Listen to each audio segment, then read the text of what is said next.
In this guide, I'm going to show you how to check if someone is online on WhatsApp. Before we do get into this guide though, make sure to like the video and subscribe to the channel with all notifications on. It really does help the channel and it lets us know that you want more content like this. We'd greatly appreciate it. And if at any point throughout this guide you did have any questions, just ask them down in the comment section below and we could help you out further. I'm going to be doing my best to reply to every single comment down there. First things first, open up WhatsApp and you need to tap settings down in the bottom right. And then from here, scroll down and select privacy and open up your privacy settings.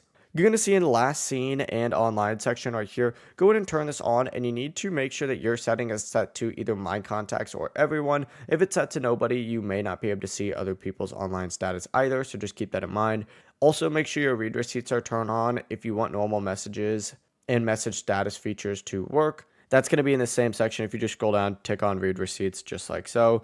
After you go ahead and do that, it's going to update your settings and you then just need to go back to the chat screen right here. And essentially once you do this, as long as the other person also has their privacy settings to allow for it, you'll be able to see online under their name up at the very top of the chat. If you don't see if they're online, they may have it hidden or they may have hidden their online status, turned off seen, or simply just aren't active. But that's the full process. If you guys have any questions, ask them down in the comment section below and we can help you out further. I'm going to be doing my best to reply to every single comment down there. Before you do leave this guide, make sure to like the video and subscribe to the channel with all notifications on. It really does help us out and it lets us know that you want more content like this. We'd greatly appreciate it. Have a great rest of your day though. Peace.